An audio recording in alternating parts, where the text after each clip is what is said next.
തന്റെ മകനെ തിരികെ നൽകാൻ അവൾ അവനോട് അപേക്ഷിച്ചു. പക്ഷെ അവൻ പറഞ്ഞു, മരണമില്ലാതാക്കാൻ കഴിയില്ല. പകരം ഞാൻ നിനക്കൊരു അതുല്യമായ വരം നൽകുന്നു.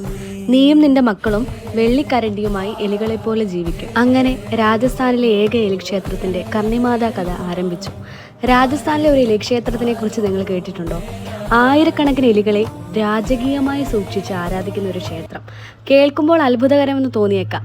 കാരണം നമ്മൾ എലികളെ കെണിവെച്ചും മറ്റും പിടിച്ച് കൊല്ലുമ്പോൾ ഇവിടെ മറ്റൊരു കൂട്ടം ആൾക്കാർ അതിനെ ആരാധിച്ചു പോകുന്നു. ബിക്കാനീറിൽ നിന്നും ഏകദേശം ഒരു 30 കിലോമീറ്റർ മാറി ദേശ്നോക്ക് എന്നൊരു ഗ്രാമത്തിലാണ് കർണിമാതാ ക്ഷേത്രം.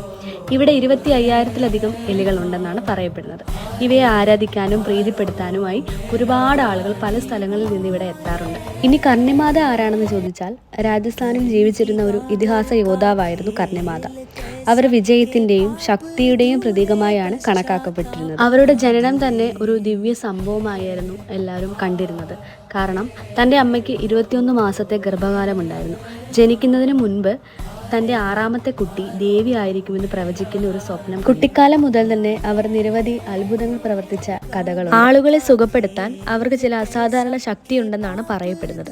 ഇതാണ് അവർക്ക് കർണി മാതാജി എന്ന പേര് നേടിക്കൊടുത്തത്. ഇനി ഇവിടെ എങ്ങനെ ഇത്രയും എലികൾ വന്നെന്ന് നിങ്ങൾ ചിന്തിക്കുന്നുണ്ട്. തൻ്റെ പുത്രന്മാരിൽ ഒരാളായ ലക്ഷ്മണൻ മരിച്ചപ്പോൾ കർണിമാത മരണദേവനായ യമനെ കണ്ടുമുട്ടുകയും തന്റെ മകന്റെ ജീവൻ തിരികെ നൽകണമെന്നും ആവശ്യപ്പെട്ടു. ആദ്യം അദ്ദേഹം വിസമ്മതിച്ചെങ്കിലും പിന്നീട് അവരുടെ ദയ കാണിച്ചു. അദ്ദേഹം അവളുടെ മകനെയും ചരൺ വംശത്തിലെ മറ്റു പുരുഷ അനുയായികളെയും എലികളായി പുനർജനിപ്പിച്ചു.